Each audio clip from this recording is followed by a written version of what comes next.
Welcome back to the United Pubcast, the podcast, the official Man United Supporters Club here in Sydney for, I don't know if it's another therapy session, George. Obviously, podcast regular George is back in the pub with us. It's a therapy session. We had that yesterday with Emad from Man Cave United, sort of dissecting the result against Brighton, the result, the performance, the fallout, and everything that did come with it. I'm not sure if I feel any better, George. How are you feeling a day or two after the shambles on it, the opening day? Well, so yesterday was the therapy session where you just comfort each other. Now today's the counselling session that we actually dig into the ins and outs and probably hurts even more.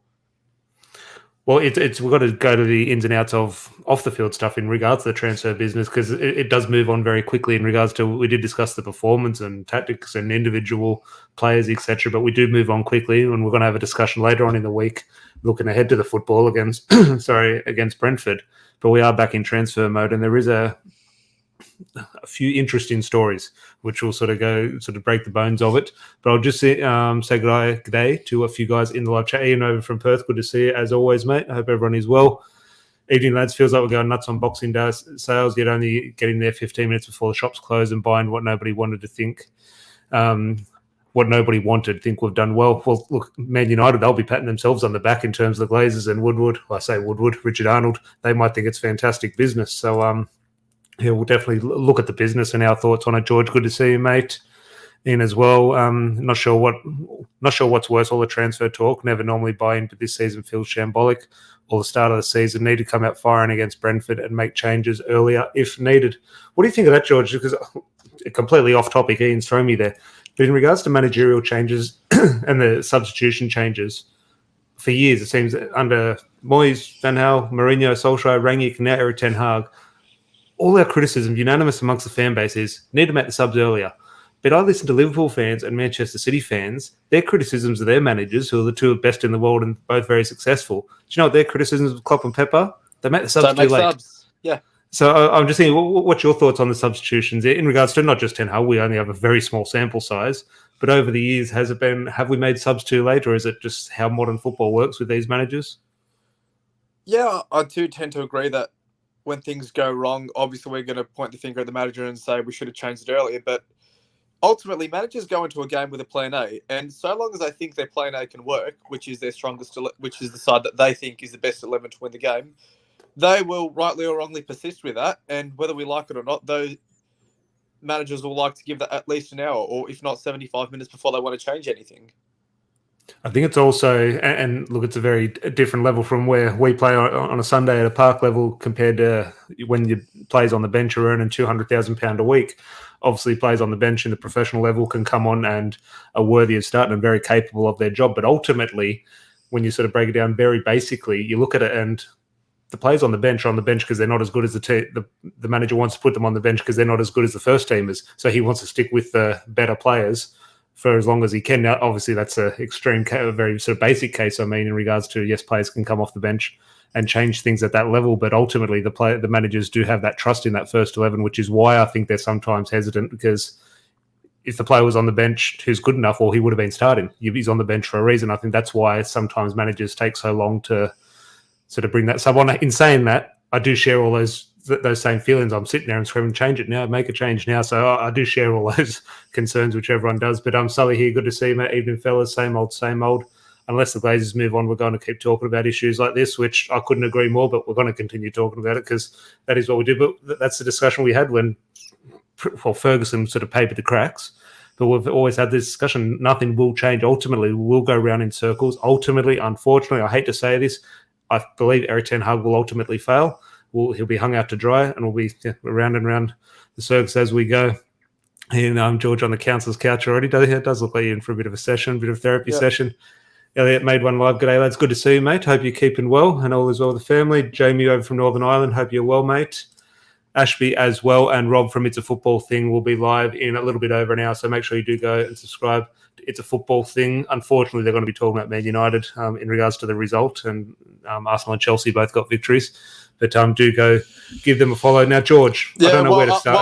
While Arsenal got the victory, just while we're at the counselling session, Arsenal all or nothing. If you want something to help make you feel a little bit better, just tune in. Well, I don't know if look, we're always in a position to laugh at Arsenal, of course. However, I don't feel comfortable laughing at Arsenal at the moment. I need them to drop some points, and us to fix things a little bit, even just a good performance or a goal. Because our goal against, I thought Diogo Dalot or Maguire scored when the ball went in.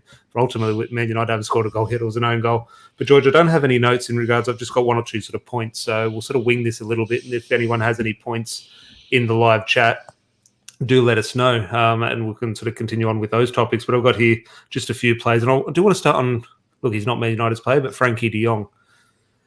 This is it's a unique story anyway, which we've been following for months. However, it's taken a turn which I did not see coming. Barcelona are now threatening Frenkie de Jong with legal action. Now, I don't have the tweet in front of me, but they're saying along the lines, and maybe someone can correct me in the live chat, along the lines of when his contract was put together by a previous board. Now, Barcelona changed their boards quite often. By the previous board, that contract, they found criminality in it. Now, whatever that means in a contractual way, do let me know. But it's an interesting one where Frenkie de Jong had all the right to sort of take action against Barcelona, but they've flipped the script and they're going after Frenkie de Jong and saying you're not owed these wages because of a potential loophole or potential issue with your previous contract. How do you see? First of all, what do you make of that news? Barcelona, maybe are they in the right? Are they in the wrong? I think they're always in the wrong. Barcelona, to be fair. However, what do you make of this news specifically, and also just the latest development in the latest situation around de Jong? Well, this news specifically, I think it's just another example of Barcelona's narcissism. And what I mean by that is they'll do anything and everything, say whatever they want, do whatever they want, and know they'll get away with it because La Liga ultimately won't punish them because the product of La Liga will suffer with a weak Barcelona. That's why then all of a sudden been allowed to sell these guys like Luke de Jong, Martin Braithwaite. All of a sudden they don't owe de Jong these wages and then bring in every superstar that they want and know that they ultimately won't get punished for it. This is just pure narcissism from Barcelona. Are they, and look, they are, but I'm just posing the question, are they what they are to the Spanish league without Lionel Messi? Like, in terms of they're selling TV rights, they're selling this, they're selling that.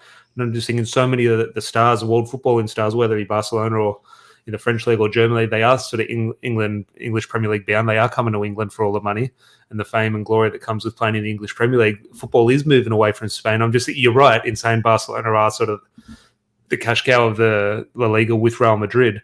But in reality, are they? Is that they sort of losing a little bit of their power? Well, yes, they did lose 25% of their revenue when Messi left, but ultimately there's still another 75% that's there. And one thing that we can't forget, yes, they won most 4 of their 5 Champions Leagues when Messi was there, but ultimately they've won 5 Champions Leagues. That's more than we've won. And with regards to who is the genuine contender with the personnel that they have to knock off Real Madrid and put up a genuine title challenge, who else is there? Yeah. Oh, no, I'm definitely not sort of saying they're not going to potentially have a successful season or successful time or even turn it around. Who knows how corrupt it is over in Spain and Barcelona. It wouldn't shock if they go on and win the Champions League. That is how these things unfortunately sometimes work. And Adam, he's saying very interesting how fast they're buying the criminality now, which is, again, it's baffling. Like the issues we have at Manchester United and the concerns and the emotions we have directed towards the club, I could not imagine what's happening at Barcelona in regards. Could you imagine if you're a fan, like, okay, you're excited about the arrival of Lewandowski, you're worried that the greatest player of all time, well, not in regards to the Ronaldo and Messi debate, but for Barcelona, Lionel Messi, the situation, how he was kept on at Barcelona, potentially the downfall of their club in terms of should Lionel Messi be looked at in maybe a little bit of a poor, I don't, but should he be looked at in a little bit sort of a poorer light at Barcelona, considering the mess he not purposely put them in, but the downfall, the impact he had on their downfall. I'm just thinking also the fear for their club. You look at the European Super League a couple of years ago, or when was it, a year or two ago, George, in regards to the fear we had that over that 24 hours, we were sitting there thinking, I don't know what Man United's got to have here. I don't know what the club is potentially going to be in the future if we're supporting a team in a European Super League that's not Manchester United. So there was a fear that we're never going to watch Manchester United, the football club that we know again. I'm just thinking Barcelona very well could be in that situation where they don't know if they're going to have a football club in 2 or 3 years. So I'm just thinking, as a fan, who would you prefer to be supporting at the moment, Man United or Barcelona, in terms of looking to the future? I mean, look, it's always going to be biased here from us as United, but my view on Barcelona is that, look, they've always been a massive club from the time they were founded, but they were always second fiddle to Real Madrid. What happened in that era with Pep and all those great players, Messi, Xavi, Iniesta, is that they became world beaters for the first time ever. So it's weird saying this, but they were rookies at being world beaters. So they spent all their money paying stupid amounts for players that they couldn't afford, putting them on stupid wages that they know they couldn't sustain, not thinking about the consequences of it. And ultimately, now they're paying the price for over-celebrating during the glory days, and ultimately, slowly, painfully, and surely, they're returning to the status of the club they once were, which, don't get me wrong, is still a massive club, arguably one of the top 10, if not the top 5 in the world, but still second fiddle to Real Madrid.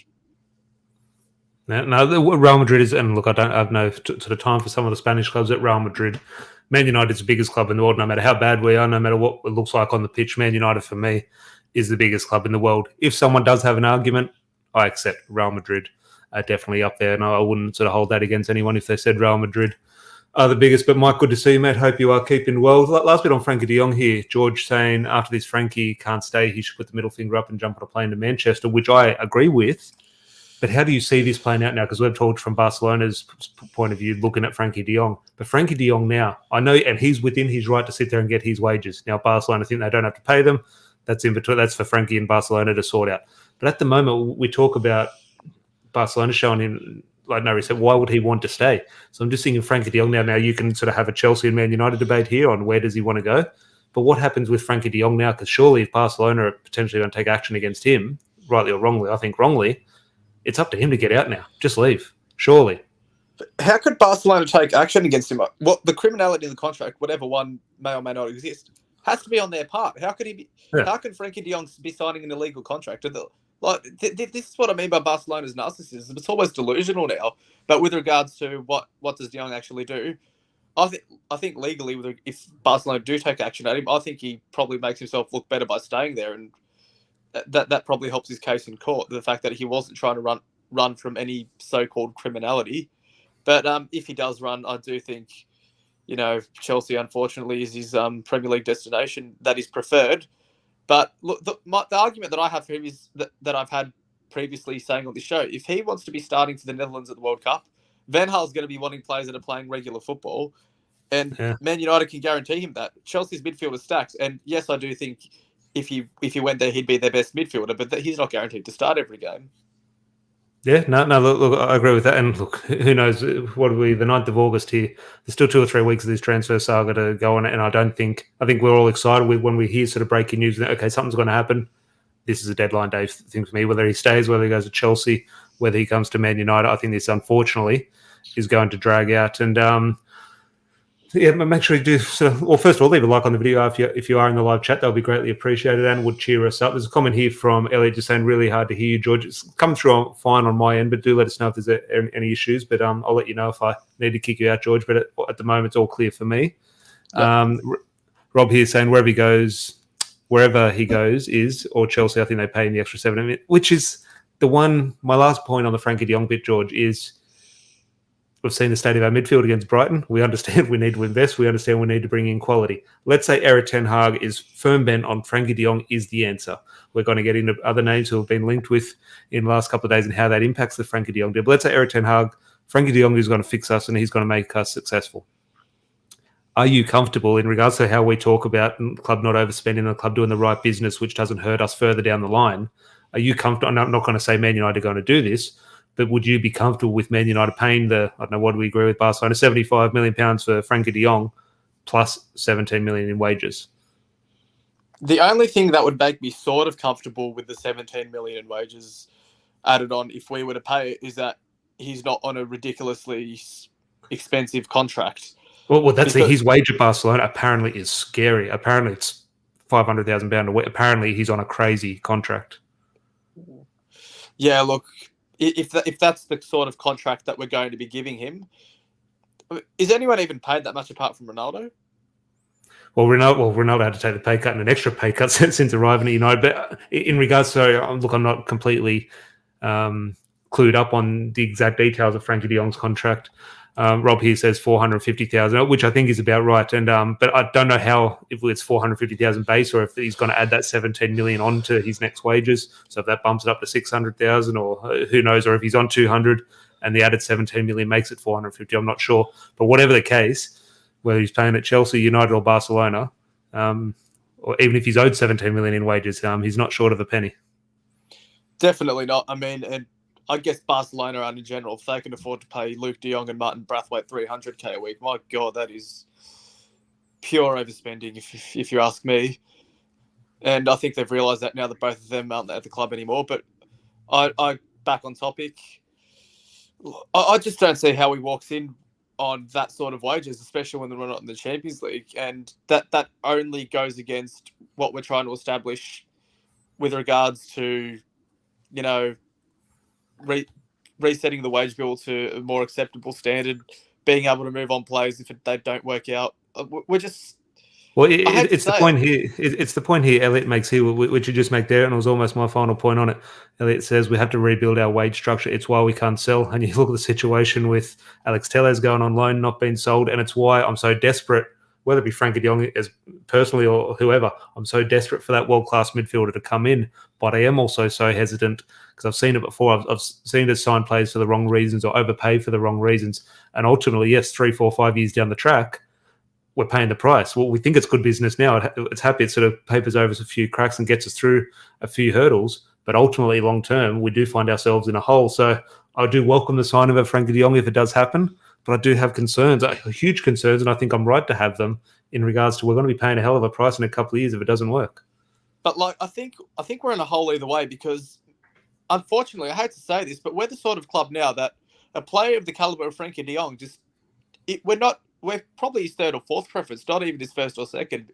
And the reason I say that is because it's been 10 years going on 10 years at the end of this year since we've won the league, 5 years going on 6 years since we've won a trophy after the end of this season. That we don't really look like we're getting any closer to it. Champions League football is not guaranteed. Ultimately, these players want to be playing in the best competitions and winning silverware. And if we want to get these players to come to our club, unfortunately, one of the sacrifices we're going to have to make is going against our wage bill structure. Whether that works out or not, we have to face the consequences. Well, look, I completely agree. Adam here saying, and it's so hard because it tears on both sides of the coin, and sort of our arguments sort of contradict each other in terms of the way we sort of dissect things. But you're completely right. But Adam here saying, I don't care about what we pay now, just get the deal done. If we're going to sign him, it's the wrong way to think and act. But our midfield is horrible, which is the feeling we have as fans. That we it's like the Ronaldo signing. When Ronaldo arrived, a lot of us deep down said, it's not the right signing. We don't need this at the moment.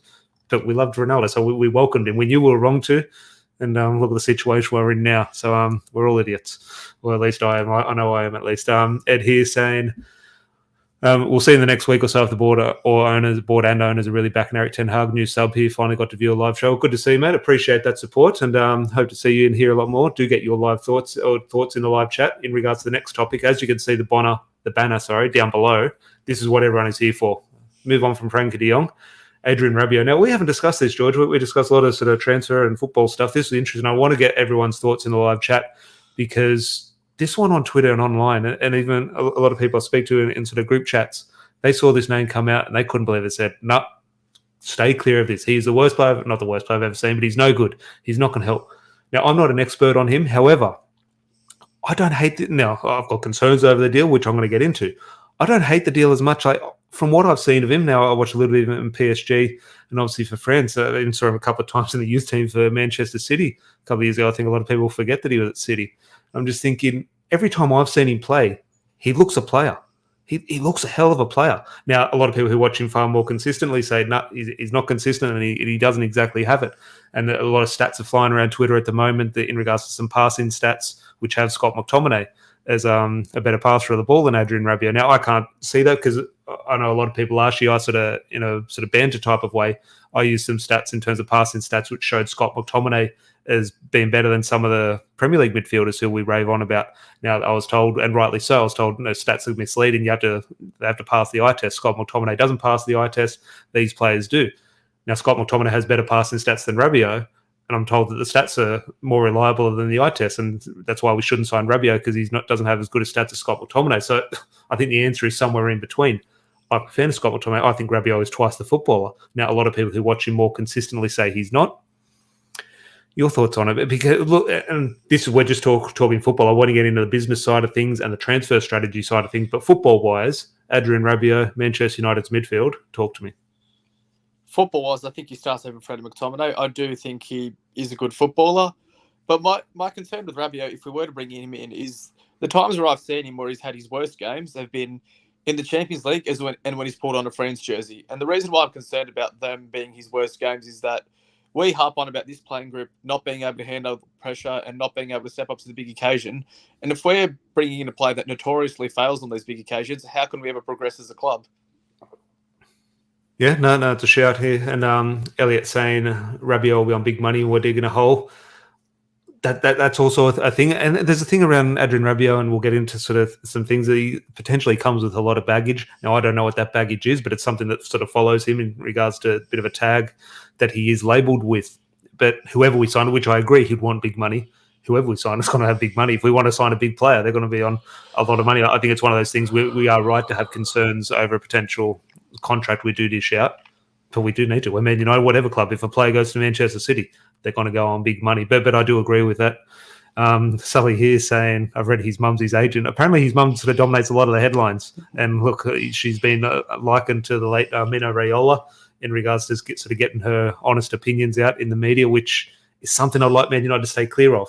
Okay, yes, if Adrien Rabiot is the footballer we need, okay, well, hang on, is it the agent we need? Do we need that off-field stuff? So I think that's where you do have to balance a few things up.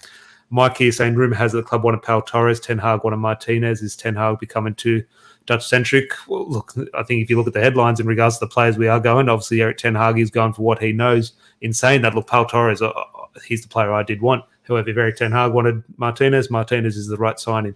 I'll just hate to see Pau Torres go to Man City, as I really rate the player. But just one or two comments here, George, before we get into one or two more points in regarding Rabiot. Ashby here saying, to be fair, into the Rabiot McTominay stats, Scott has played more than him in the past 2 years, which will definitely play a part. The other thing I'd add to those stats as well, the reason why McTominay appears to be statistically a better passer is that when does he barely ever attempts a pass? So, and when he does, it's always sideways and backwards. So generally, it's going to be a high completion rate. And I always look at stats in regards to like that. Well, when Scott McTominay gets the ball, and I'm just using him specifically because this is the one that's trending on Twitter. You could use Fred, McTominay, De Jong, Donny van der Beek, whoever. When he gets the ball, just because it's a completed pass or a misplaced pass, what's the options? Well, what was his option? Where were the runners? Did Adrien Rabiot, did the pass he miss almost be a defense splitter, or did the pass that he missed was a 2-yard pass? Like, there's all these things that you can. That's in my opinion. You can value them, you can read into them. They can tell you a story. They can't tell you the whole story. I think you do need to be a little bit careful. And I'm sure Eric Ten Hag, which is the next part of this in regards to Eric Ten Hag, I do want to sort of have a look at, not just Rabiot, the footballer, but Rob here saying only good signing if it's an addition, not the answer. Which is my thing. Yes, if he comes in to replace Scott McTominay, brilliant. I think he's a better footballer. I think some people, which I think is an overreaction, and I should be the one overreacting saying Scott McTominay is better. Like, that should be me. It's all Scott McTominay's haters apparently who are saying no, he's better than Rabiot. So it's an interesting way how sort of that's flipped over the last 24 hours. However, not so much that one. Yes, if it's an addition. My issue is if Frenkie de Jong is the player and it's Adrien Rabiot coming in instead of Frenkie de Jong, that's where I have an issue.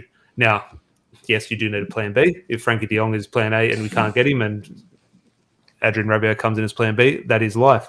However, do you see him as the same type of player in terms of doing the same job, in terms of collecting the ball off the back four? Because I see Adrien Rabiot, from what my limited time I've seen him over the last couple of years, he is someone who can go and get the ball deep, but he's not really. He plays in that, I hate to sort of compare him again, he plays where Scott McTominay has sort of been utilised, and sort of that little bit of box-to-box in my opinion. Yeah, that's the way I view him as well. Where I would have been looking is, I for the life of me, cannot forget United why any club is looking at Yuri Tielemans, especially with a year left on his contract. He's the guy I'd be going for. Yeah. Tielemans, well, I'm scared he's going to go to Arsenal, and apparently he's very, as you say, with only a year left on his contract, quite cheap as well. In regards to that deal potentially moving from Leicester, George here saying, let's see what he can do. He might shake up the dressing room and be positive. Flaney wasn't technically a midfielder. I can imagine his passing stats, which I agree with there. And Param here, good to see you, mate. Rabiot will not be a crucial part of any title challenge we make. I don't want to be stuck with him in a few years' time, which again goes down in terms of the business side of things. Yes, okay, he might sort of plaster over some cracks at the moment. What's the situation Adrien Rabiot and his mum's going to be in a couple of years' time? Look, just on Param's point, yes, I agree. Rabiot won't be the guy who takes to a title challenge. In a matter of fact, most of the signings that we make right now might not be able to get us to a title challenge. But if we're down here right now, we can't just jump straight to there. We need to get players that will take us to there, and then potentially we can get players to bring us back up. That's very much along the same line of thinking. And look, I know what Prem says there, but I do agree with you there as well in terms of we place these demands. So, not Man United need the best. No, we need to be winning trophies. But if you do look at the moment, a team like Brighton is better than us. Are Brighton signing players to win trophies? No, Brighton are signing players to take the next step. We're in a position now where we need to take that next step. And that next step, unfortunately, is shocking, is fifth. Well, at the moment, I don't know where we're sitting on the table, but you know what I mean.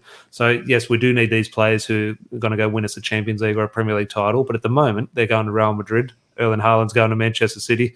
Players are going to Liverpool. That's where these players go. They don't go to Manchester United. We do have to, unfortunately, accept that as a fan base. But the last bit I want to touch on Rabiot there in regards to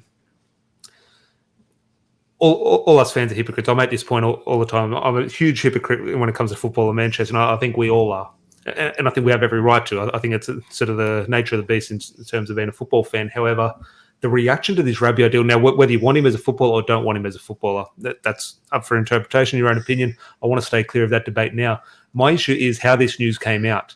And for years, we've talked about George saying we need, I hate all this transfer saga. I hate the rumours. I just want to wake up one morning and a player agreed a deal and he's holding up the shirt. We always look at Liverpool. They're linked with a player at 7 o'clock. At 9 o'clock, he's completed his medical. We always want that. We hate these sort of drawn-out transfer sagas.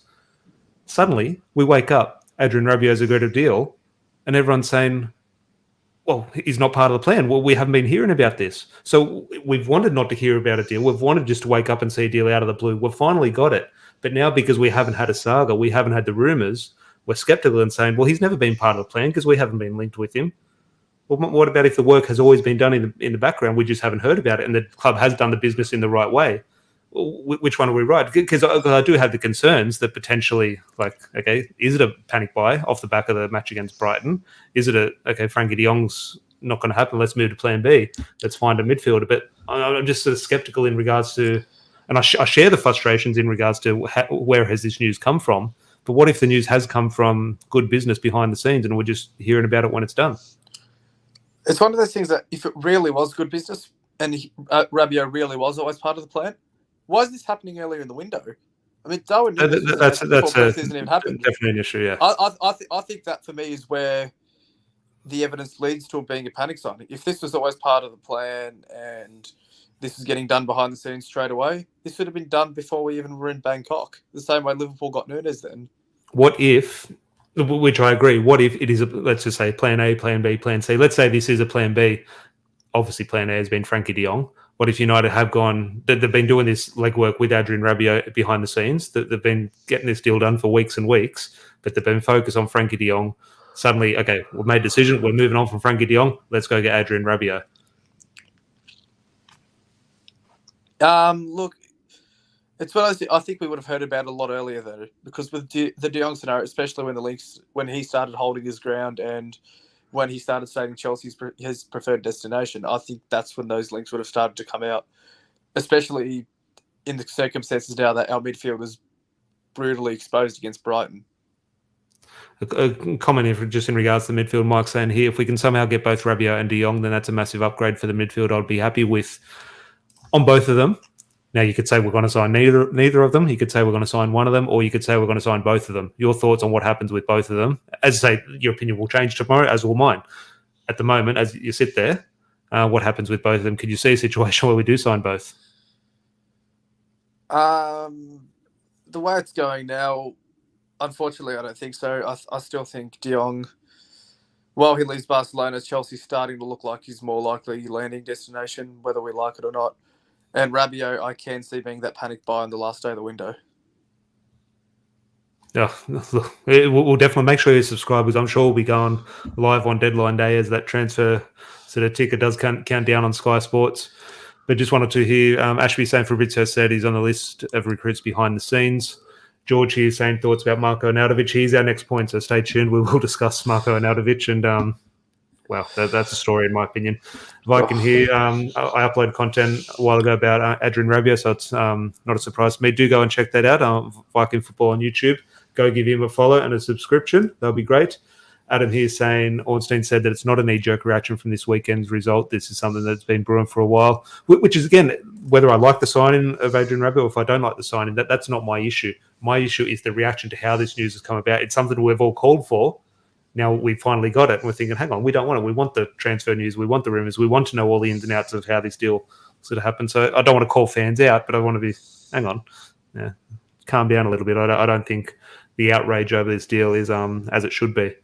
Elliot here saying we leak so much that if it was planned, would know it's a panic. Again, that is my definitely a feeling that, and you've alluded to it as well, George. That's my gut instinct. Yeah. If this deal was being done, it would have got out. That is definitely a concern, which I do share.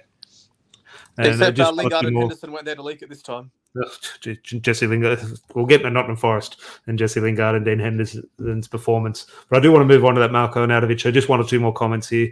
Prem, disappointed with whoever thinks Rabiot is a good plan B option. It feels like he's the last guy left on the market. Juventus getting Paradis would make it even worse. Definitely, the Argentine player looks like potentially going to Juventus to join up with Di Maria. Look, I'm not sold on Rabiot as a player. I just think, and here I am, a lot of people who hate Scott McTominay say no, McTominay is better. Here I am as one of McTominay's only fans saying, I think Rabiot is better. It is funny how the football... My issue with Rabiot is that when the times that I've seen him play for France and in the Champions League, that's where I've seen him play his worst performances by a long way. And ultimately, that's we keep criticising our guys for being spineless in the big moments. Why are we signing a guy that notoriously does that? Yeah, no, definitely. There's a comment here from George in regards to Milinkovic-Savic. I've only just recently, just before we went on air, saw one or two things from it. There wasn't really a report around it. It was saying that Man United have an interest. Now, they've had an interest since Jose Mourinho. So I'm not sure there is too much on that. Borche here, Football Capital. Good to see you, mate. Keep Rabiot's mum away from the team. She's a problem. I have heard he does come with baggage. I haven't seen it personally in terms of, obviously, I haven't followed his career too closely. But apparently his mum does like a headline or two. And look, just here, and we'll quickly move on. There are a few people in the live chat, which is fantastic. Apologies if I don't get to your comment, but I do want to move on with the chat. In regards to here, Sally saying Marko Arnautović, can't believe we're in for him. Again, two different debates here, George. I want to talk about the footballer and what that means for Manchester United, but also the person. And I am hesitant. And look, who are we as Man United fans to question the moral, take the moral high ground in regards to some of the players we've had over the years and some of their behaviours, and we sort of laud them as sort of legends, etc. And rightly so, but who are we to judge? However, we can judge on this topic. This is Marko Arnautović has been proven, sort of research into a little bit, has sort of faced bans as well in regards to racism. Two things. The football, do you welcome him in regards to, let's say, if Ronaldo leaves, we need a striker, do you bring him in as a footballer? I think Man United, in my opinion, from what I've seen, in regards to what he's been done for in regards to racism, Man United can't touch him. But they shouldn't touch him. I'd like to think they stand firm and won't. However, the more reports come out that they have agreed a deal, and if they're agreeing a deal, they don't care. They're getting this deal done. So I'm just thinking, just your thoughts on here. I'm personally, I think you have to stay away from him from that. We're taking the knee before a game. We have this program, sort of campaign, all red, all equal. You can't be signing someone who, unfortunately, I don't want to label, but looks like a racist. I don't think Man United should be doing this deal. Look, just on Arnautović in general, the one thing that I remember from him playing against United was that shot he put in the top corner playing for Stoke against us on Boxing Day in a 2-0 loss at the Britannia. That's the one thing that I do remember about Arnautović in the Premier League. But on the player himself, it reeks of an Igalo signing. And with regard, look, but with regards to his, let's call it his disciplinary issues. Look, I'm a bit torn in the sense that if he's done his time, should he not be afforded a second chance? I mean, yes, obviously we don't condone racism, but ultimately you do face your punishment, you do your time, you do go through your rehabilitation. Are you not afforded a second chance? I think I think there's a few things, and look, technically you're probably sort of talking sense. However, I think there are crimes which you don't get a second chance for. In regards to if you, I don't know, break and enter or something, or rob something or something, okay, that's something you do your time, come back. I think something in regards to potentially racism or sexual assault, I think those things are, once you do those things, that's you as a person. I don't think those things change. I think that there's a born into you. I don't think we talk about education. I think rightly we do need education in regards to stuff like this. But ultimately, I think if someone's a racist, they're a racist. And I think just here, email, just as I said that, you can't rehab that. once a racist, always a racist. And again, look, I do like to give people the benefit of the doubt, and you do need to look forward and educate and sort of do give people second chance. I just think in regards to some things, in my opinion, once you've done them, you've done them. I think there are things you unfortunately can't take back. But who knows? But Dion here saying Erik ten Hag had him 15 years ago. This is madness. Again, look, it's one of those ones where we talk about back in the manager, and we have these things about we don't want Marko Arnautovic, one, because of his age, one, because of his quality, one, because of his personality and the traits that do come with him. But ultimately, we're on the other side of the coin, we're sitting here and saying we need to back Erik ten Hag. And if Erik ten Hag is putting all that to the side, say, I don't care about that stuff, I want the footballer, what do we do as fans? Are we going to side with Erik ten Hag and say, yeah, go get the player, or are we going to take the moral high ground, which I think we should. I think this is something where we should steer away from what Erik ten Hag wants and say, hang on, no, Manchester United's more important. It's a tough scenario, although I guess the debate would be a whole lot more interesting and complex if this were a player of the Luis Suarez mold going through this right now. Like what Liverpool had to go through with Suarez when he had this incident with Ebra, and how they reacted to that news and how they took him back in the debate that their fan base had. If that was a player we were going after at that time, I think would be a lot more interesting debate. But not that a footballer's ability should affect how we look at these issues, but ultimately it does. That if Greenwood was just some reserve team that never broken through, we wouldn't even consider the possibility that he might pull on a United shirt again. But even though it is a minute possibility, the fact that there's even a little bit of talk over it just speaks to that we do, rightly or wrongly, have a lot more accommodation for a player that has a lot more ability, regardless of their off-field issues. Even the same way we still glorify Ryan Giggs' playing days. I don't want to get into I've just seen his photo up there. I don't want to get into the Ryan Giggs stuff at the moment. Who knows? That photo might be coming down in a bit. But that's what I talk about. It does tear you as fans in regards to, okay, football's football. And unfortunately, but I agree with Moyes here, saying can't be asked about his footballing ability. He's a horrible person and United shouldn't be signing him. Which I tend to agree with. I think United do need to stand strong and move on. But he also goes, as a club, we should be strong enough to dictate what happens regardless of what the manager wants, specifically when it comes to signing someone who is in the mid-30s. Again, yeah, I agree with that.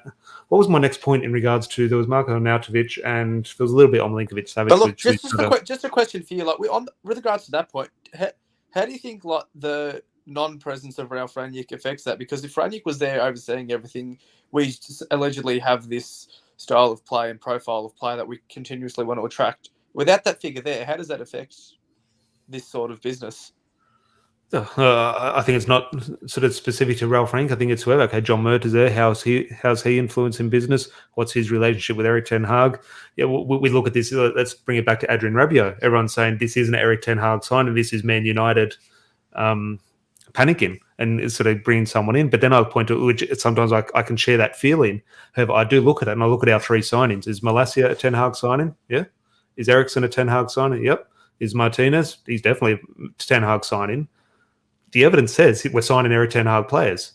So if it's a Rabiot or if it's a Arnautovic, again, not the person, but if it's those footballers, our hunch is they're not Erik ten Hag players, but the evidence suggests they will be. So I'm just thinking this relationship, whether we like how it's unfolded or not, Erik ten Hag is kind of he's maybe not getting his A-listers or plan A, but he's sort of getting what he wants in regards to the profile of players.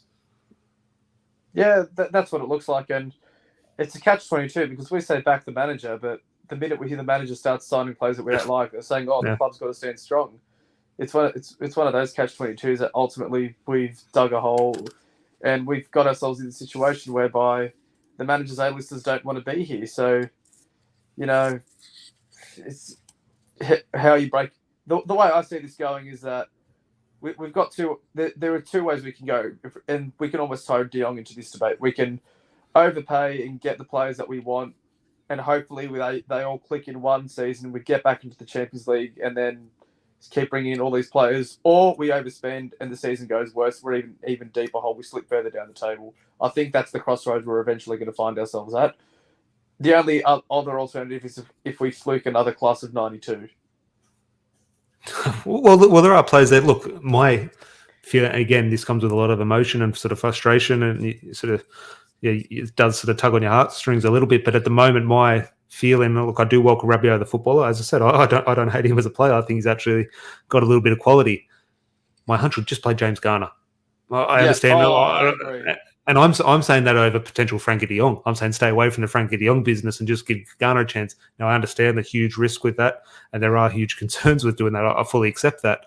But in terms of you do need to move on, and eventually, and it might backfire. But Man United is built on risk, and you do need to go and sort of give these kids a chance. Now, is that going to prove successful? Who knows? But that is my maybe concern over Rabiot. If he's not plan A, if he's a club signing, not a manager signing, give James Garner a go, and let's see what Erik ten Hag sort of can do as a coach. But Dion here saying there has to be balance when it comes to recruitment. If Erik ten Hag is sacked in 12 months, what kind of squad are we left with? And that is definitely the benefit of having a Ralph Rangnick or a proper director of football with a proper vision. It was a lot easier in my time, George, watching Sir Alex Ferguson when there was no threat of Sir Alex getting the sack.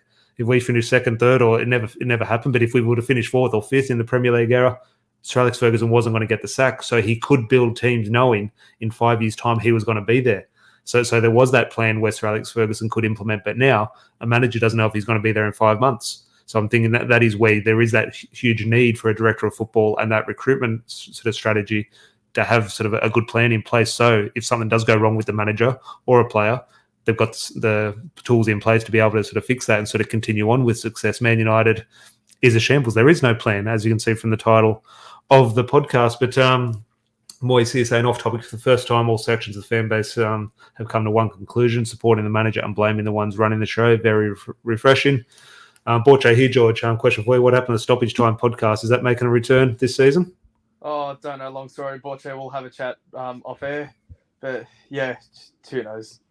Well, we'll have a chat at the pub. Obviously, Man United in a couple of weeks will be playing Southampton away at Southampton. It's on, I think, the 27th of August. It's a Saturday night here in Sydney. It's a 9:30 kickoff. It's our only friendly kickoff time for a while. So if you are in Sydney, I'm sure George will be there. I'll be there. A few people in the live chat will definitely come down for a beer. And Man United will be wearing a green kit, it looks like, against Southampton there. So definitely a night to remember. I think we're wearing a green kit this weekend against Brentford. It'll have to be. United going to have to release that kit because we're playing Brentford, so we're not going to wear the red or the white kit. So this fluoro green kit is definitely going to be gracing everyone's screen in a couple of hours. Who knows, maybe a couple of days, that'll be definitely coming out. But one or two more here before we start to wrap up. Dion, back the manager if he wants to recruit objectively good players. None of that happening. None of that is happening under this ownership, Tom. It's too much common sense. Look, yeah, common sense and Manchester United, unfortunately, hasn't been on the same page over the last decade. But, George, any Man United news or talking points you want to bring up that are potentially missed? How do you think Eriksen's going to be received in front of the Brentford crowd when we go down there? Yeah, I've heard one or two things on stuff like Talk Sport saying one or two people have turned on him. Now, I don't know Brentford's fan base. I don't know a Brentford fan. I don't know how many there actually could be. I'm surprised they get as many as they do into that stadium. No offense to them. I think you'd have to get a hero's welcome, in my opinion. I know there might be one or two people a little bit frustrated towards him, but surely he gets a standing ovation. I mean, far out. They gave Bukayo Saka a standing ovation. Come on. Surely they have to give Eriksen one. Yeah, no, I'll put money on it. I'm sure they will. I'm sure he'll get a great reception. I'm positive of it. And Sully here saying that green kit stinks. Green and gold, Borcha here. Green and gold until the club is sold. They've stayed away with a green kit. It'll be interesting what the shorts are. I'm assuming the shorts are black. Hopefully the shorts aren't a continuation of the green. But who knows? You definitely get lost in the kit, lost in the grass. Yeah, Norwich isn't in the league. Someone needs to replace them. And even though Fulham have done that, when they inevitably play each other in 10 years' time when they're both in the Premier League or Championship together. But yeah, while there's no Norwich, we need a green team in the league. No, definitely. Well, as I said, that the kit should be coming out in a day or two because we obviously are playing Saturday night against Brentford. I think it's a 2:30 a.m. kickoff for us here in Sydney. But as I said, I do appreciate everyone in the live chat. There's been a lot of talking points today in regards to Rabiot, De Jong, obviously the circus at Man United as well. In our own backyard, obviously needs dealing with. So I'm never short of a talking point. So I do appreciate everyone's opinions in the live chat. Even when we have difference of opinions, it's all kept very respectful and level-headed, which is fantastic. Make sure you do subscribe if you haven't, because who knows, we might be live in an hour's time when Adrien Rabiot is holding up a Man United shirt. Or the name we haven't even mentioned in this podcast, George. I literally don't think we've even said the name. And I think it's fair play. Cristiano Ronaldo. I think we've done very well. We've gone 45 minutes without mentioning him. And he's obviously still the topic number one at Man United. So never short of a talking point. So please do make sure you are subscribed. Hit a like on the video. And George, I'm not sure when Larry is back, but not for a couple of weeks or not for a week or two. So I'm sure we'll have you back on in a couple of days. Yeah, I'm happy to do that. Happy to talk about Brentford preview. Obviously, we had a good result when we went to the Brentford Community Stadium last time, and your man Juan Mata got his farewell game at Old Trafford when we beat Brentford 3-0. Yeah, no, obviously, well, he's replaced with Christian Eriksen. Look, let's hope Christian Eriksen is the star man. Comes back, gets standing ovation, then gets standing ovation for the Man United fans for putting it in the top corner. But as I said, absolute pleasure as always chatting to George and everyone in the live chat. And we'll go live whenever. If there's a bit of breaking news, we'll definitely go live. If not this time tomorrow, we'll find something to talk about. So hopefully you can join us, and we'll chat to you then. Cheers.